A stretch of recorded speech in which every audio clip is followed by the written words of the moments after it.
ಮುಂದಿನ ಸುದ್ದಿ ನೋಡ್ತಾ ಹೋಗೋಣ. ಆಂಧ್ರದ ಮಾಜಿ ಸಿಎಂ ಜಗನ್ ರೆಡ್ಡಿ ಕಾರ್ಯಕ್ರಮದ ವೇಳೆ ವ್ಯಕ್ತಿಯೊಬ್ಬರು ದುರ್ಮರಣವನ್ನ ಅಪ್ಪಿದ್ದಾರೆ. ಆಂಧ್ರದ ಗುಂಟೂರು ಜಿಲ್ಲೆಯಲ್ಲಿ ಜಗನ್ ರೆಡ್ಡಿ ಕಾರಿಗೆ ಸಿಗಾಕೊಂಡು ವ್ಯಕ್ತಿ ಸಾವನ್ನಪ್ಪಿದ್ದಾರೆ. ಹಲವು ಗ್ರಾಮಗಳ ಬಳಿ ರೋಡ್ ಶೋವನ್ನ ಜಗನ್ ರೆಡ್ಡಿ ನಡೆಸ್ತಾ ಇದ್ರು. ಇದೀಗ ರೆಂಟಪಲ್ಲಿ ಗ್ರಾಮದ ಬಳಿ ರೋಡ್ ಶೋಗೆ ಬಂದಾಗ ಜನ ಏಕಾಏಕಿ ಮುಗಿಬಿದ್ರು. ಈ ವೇಳೆ ಜಗನ್ ಕಾರಿನ ಚಕ್ರಕ್ಕೆ ಚೀಲಿ ಸಿಂಗಯ್ಯ ಎಂಬ ವ್ಯಕ್ತಿ ಸಿಗಾಕೊಂಡಿದ್ದಾರೆ.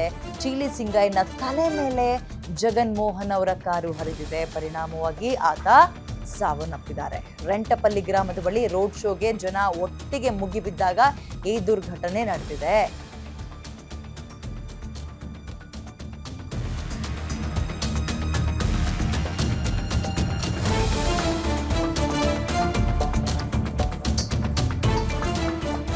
ಆಂಧ್ರದ ಗುಂಟೂರು ಜಿಲ್ಲೆಯಲ್ಲಿ ಜಗನ್ ರೆಡ್ಡಿ ಕಾರಿಗೆ ಇದೀಗ ವ್ಯಕ್ತಿಯೊಬ್ಬರು ಸಿಗಾಕೊಂಡಿದ್ದು ಸಾವನ್ನಪ್ಪಿದ್ದಾರೆ.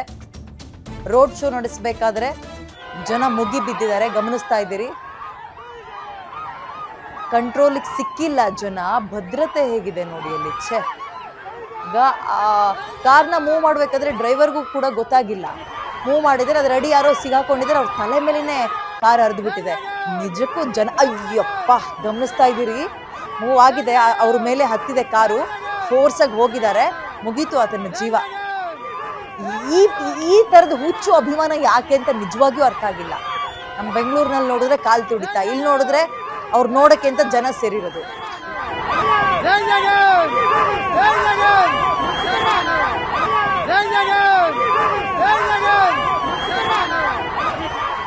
ಮೋರ್ ಡೀಟೇಲ್ಸ್ ನನ್ನ ಕಲೀಗ ದಿಲೀಪ್ ನೀಡ್ತಾರೆ. ದಿಲೀಪ್, ಇಂತಹ ಪ್ರಕರಣಗಳು ಇತ್ತೀಚೆಗೆ ನಮ್ಮ ರಾಜ್ಯದಲ್ಲಿ, ಪಕ್ಕದ ರಾಜ್ಯದಲ್ಲೆಲ್ಲ ನೋಡ್ತಾ ಇದೀವಿ. ಇದನ್ನೇನು ಹುಚ್ಚು ಅಭಿಮಾನ ಅಂತಾರ ಅಥವಾ ಏನಂತಾರೆ? ಓಕೆ, ಈಗ ಜಗನ್ ರೆಡ್ಡಿ ಅವ್ರ ಮೇಲೆ ಯಾವ ರೀತಿಯ ಆಕ್ಷನ್ಗಳು ತಗೋಬಹುದು ಆ ರಾಜ್ಯ ಸರ್ಕಾರ?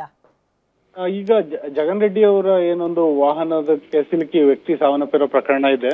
ಈ ಪ್ರಕರಣಕ್ಕೆ ಸಂಬಂಧಪಟ್ಟಂಗೆ ಸೂಕ್ತ ತನಿಖೆ ನಡೆಸಬೇಕು ಅಂತ ಹೇಳ್ಬಿಟ್ಟು ಮೃತ ವ್ಯಕ್ತಿಯ ಕುಟುಂಬಸ್ಥರ ಆಗ್ರಹ ಮಾಡ್ತಾ ಇದ್ದಾರೆ. ಸದ್ಯದ ಮಟ್ಟಿಗೆ ಯಾರೊಬ್ಬ ವಾಹನ ಚಾಲಕ ಇದ್ದ, ವಾಹನ ಚಾಲಕನ ಮೇಲೆ ಪ್ರಕರಣ ದಾಖಲಾಗಿದೆ. ಆದ್ರೆ ಈ ಜನ ಆಗ್ರಹ ಮಾಡ್ತಿರೋದೇ ಬೇರೆ. ಏನೊಂದು ಜಗನ್ ರೆಡ್ಡಿ ಈ ಒಂದು ಕಾರ್ಯಕ್ರಮ ಅವ್ರು ಬಂದಿದ್ರಿಂದನೇ ಈ ಒಂದು ಕಾರ್ಯಕ್ರಮ ಆಯೋಜನೆ ಆಗಿದ್ದು, ಮತ್ತೆ ಈ ವೇಳೆ ಸರಿಯಾಗಿ ಪೊಲೀಸ್ ಬಂದೋಬಸ್ತ್ ಇರಲಿಲ್ಲ, ಮತ್ತೆ ಕ್ರೌಡ್ ಮ್ಯಾನೇಜ್ಮೆಂಟ್ ಸರಿಯಾಗಿ ಆಗಿಲ್ಲ. ಹೀಗಾಗಿ ಆ ವ್ಯಕ್ತಿ ಕೆಳಗಡೆ ಸಿಕ್ಕಿ ಸತ್ತೋಗಿದ್ದಾನೆ. ಮತ್ತೆ ಎಲ್ಲದಕ್ಕಿಂತ ಒಂದು ಭಯಾನಕ ಘಟನೆ ಏನಂದ್ರೆ, ಈ ಒಂದು ವ್ಯಕ್ತಿ ಕೆಳಗಡೆ ಸಿಲುಕಿದಂತ ಸಂದರ್ಭದಲ್ಲಿ ಯಾರು ಕೂಡ ಗಮನಿಸಿರ್ಲಿಲ್ಲ. ಕಾರು ಮುಂದಕ್ಕೆ ಸಾಗದಲ್ಲೇ ಇರುವಂತ ಸಂದರ್ಭದಲ್ಲಿ ಏನಾಗಿದೆ ಅಂತ ಚಕ್ರದ ಬಳಿ ಗಮನಿಸಿದಾಗ ಕಂಡು ಬಂದಿದ್ದು ವ್ಯಕ್ತಿಯೊಬ್ಬನ ತಲೆ ಸಿಲುಕಿಕೊಂಡಿದೆ ಕಾರಿನ ಕೆಳಗೆ ಅಂತ. ಈ ಒಂದು ಘಟನೆ ವಿಡಿಯೋ ವೈರಲ್ ಆಗ್ತಿದ್ದಂಗೆ ಪೊಲೀಸ್ನವರು ಈ ಕಾರ್ನ ಚಾಲಕ ಏನಿದ್ದಾನೆ ಆತನನ್ನ ಬಂಧನ ಮಾಡಿದ್ದಾರೆ. ಆದ್ರೆ ಜಗನ್ ರೆಡ್ಡಿ ಅವ್ರ ವಿರುದ್ಧ ಕ್ರಮ ಕೈಗೊಳ್ಬೇಕು ಅಂತ ಜನ ಆಗ್ರಹ ಮಾಡ್ತಾ ಇದ್ದಾರೆ. ಆದ್ರೆ ಜಗನ್ ರೆಡ್ಡಿ ವಿರುದ್ಧ ಯಾವ ರೀತಿ ಕ್ರಮ ಆಗುತ್ತೆ ಅನ್ನೋದು ಸದ್ಯಕ್ಕೆ ಕಾದ್ ನೋಡ್ಬೇಕಾಗಿದೆ. ವಿದ್ಯಾ, ಓಕೆ, ಧನ್ಯವಾದ ದಿಲೀಪ್ ಡೀಟೇಲ್ಸ್ಗೆ. ಈಗ ಅಲ್ಲು ಅರ್ಜುನ್ ಅವರ ಪ್ರಕರಣವನ್ನ ತಗೊಳ್ಳೋದಾದ್ರೆ ಅವ್ರನ್ನು ಕೂಡ ಜೈಲಿಗೆ ಹಾಕಿದ್ರು. ಅಂಥದ್ದೇನಾದ್ರೂ ಆಕ್ಷನ್ ತಗೊಳ್ತಾರ ಇಲ್ಲಿ ಏನು ಎತ್ತ ಅನ್ನುವಂಥದ್ದು ಕಾದ್ ನೋಡ್ಬೇಕು. ಈಗ ಆಂಧ್ರದ ಗುಂಟೂರಿನಲ್ಲಿ ರೋಡ್ ಶೋ ಮಾಡುವ ಸಂದರ್ಭದಲ್ಲಿ ವ್ಯಕ್ತಿಯೊಬ್ಬ ಕಾರಿನ ಚಕ್ರಕ್ಕೆ ಸಿಗಾಕೊಂಡು ಆತನ ತಲೆಯ ಮೇಲೆ ಕಾರು ಹರಿದಿದೆ. ತಲೆ ಅಪ್ಪಚ್ಚಿ ಆಗಿದೆ. ಯಾಕೆ ಬೇಕು ಇಂಥ ಹುಚ್ಚು ಅಭಿಮಾನ? ಮನೆಗೆ ದಿಕ್ಕ್ಯಾರು?